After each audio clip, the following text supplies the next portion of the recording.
Welcome to Control Engineering playlist.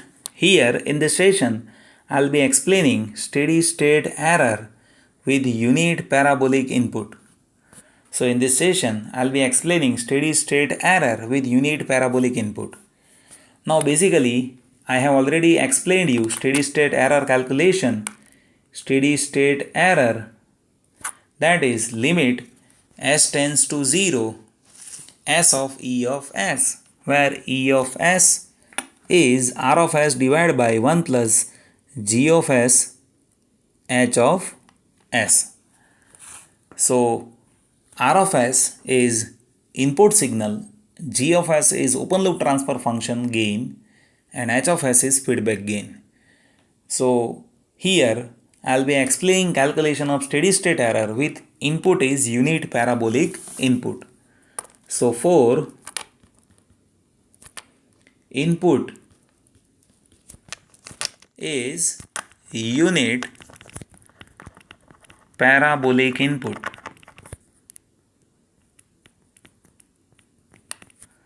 we have R of s that has to be 1 by s cube. So for unit parabolic input, R of s is 1 by s cube.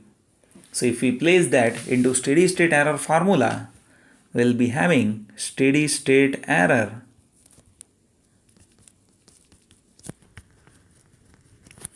and that is ESS is equals to limit s tends to 0 s into R of s, that is 1 by s cube. So place that divided by 1 plus G of s h of s. Now let us simplify this. So this s and here this is getting cancelled. So this will be now s square. So simplified one will be limit s tends to 0 1 divided by s square plus s square G of s h of s. So now let us further simplify this. So ESS, that is 1 divided by, if you substitute limits, s square, that will be 0 now, plus limit s tends to 0 s square G of s h of s. Now if you see my previous video, I have explained accelerative error coefficient, that is limit s tends to 0 s square G of s h of s. So this will be resulting into 1 divided by k. So steady state error, that is 1 by k, where ka is limit s tends to 0 s square G of s h of s. So that is how we can calculate steady state error. Now I'll be explaining calculation of steady state error for type 0 system, for type 1 system, and for type 2 system. So let us calculate steady state error for type 0 system. So type 0 system means what? For type 0 system,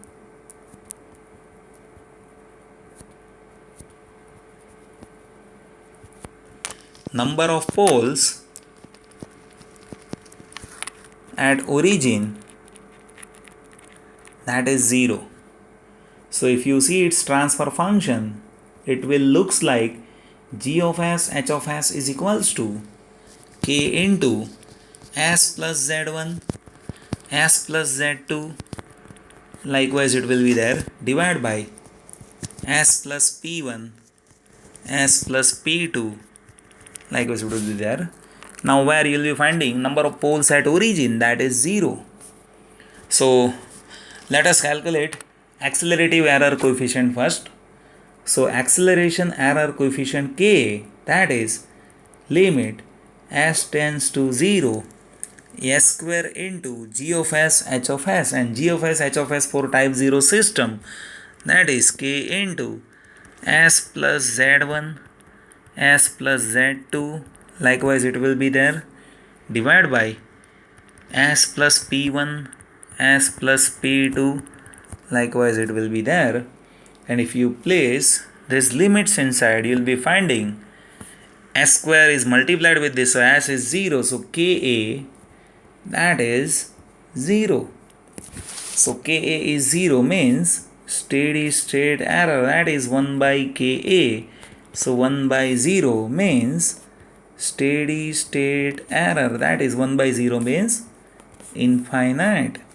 So steady state error is infinite for type 0 system provided input is parabolic input. Now let us calculate steady state error for type 1 system. So for type 1 system, number of poles at origin, that is 1. So if you see its transfer function, you will be finding g of s h of s, that is k into s plus z1, s plus z2 and so on, divided by 1 pole is there at origin, so s into s plus p1, s plus p2, likewise so on, there will be transfer function. So this is what type 1 transfer function of system. So now let us calculate Ka, accelerative error coefficient. So Ka, that is limit s tends to 0 into s square into g of s h of s, and g of s h of s for type 1 system, that is k into s plus z1, s plus z2 and so on, divided by s into s plus p1, s plus p2, so on. So let us simplify this. So the s square and s, that is getting cancelled, so s is there, and if you place limit of s is equals to 0 in this, you'll be finding s is 0 over here, so numerator is 0, so Ka is 0. So here Ka is 0, so steady state error now, that will be ESS, that is 1 by K 1 by 0.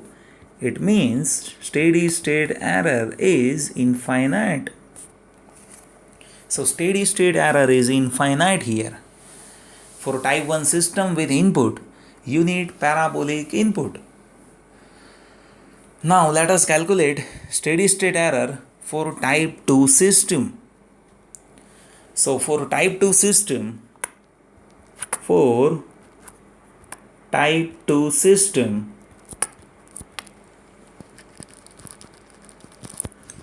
number of poles at origin is equals to 2.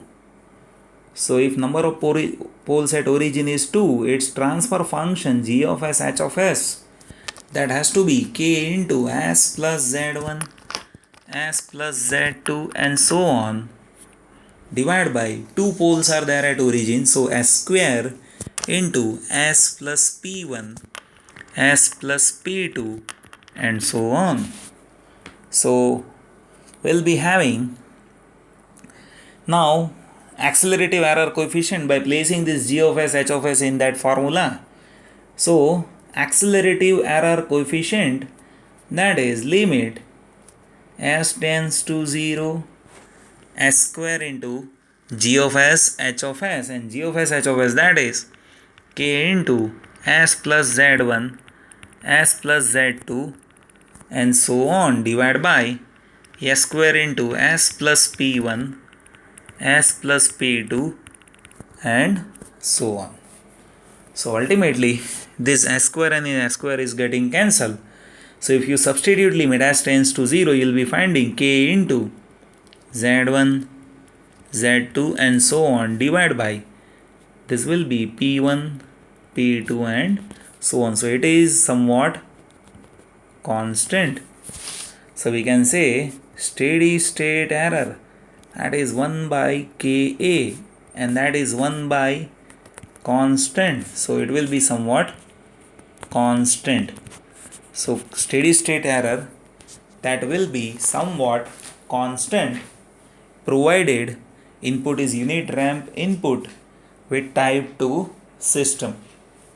Now let us see the summary of this previous three session. So summary is, if you have type 0, type 1 and type 2 system, and if input is unit step input here unit ramp input, and here unit parabolic input. So in that case we have calculated this steady state error, that is 1 by 1 plus kp, and for type 1 system it was 0, and for type 2 system it was 0. Steady state error with ramp input with type 0 it was infinite.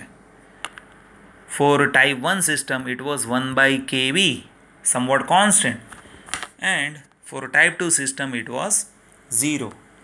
For parabolic input, in this session we have calculated this with input parabolic input with system type 0 system, steady state error is infinite. With type 1 system, steady state error is infinite, and for type 2 system it is 1 by Ka. So that is how we can calculate. Now for example, if I want to calculate what will be steady state error for type 3 system. So for type 3 system means number of poles at origin it is 0.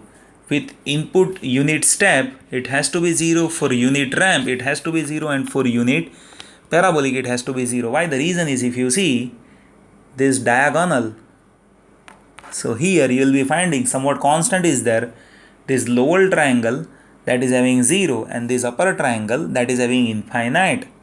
So steady state error here it is infinite.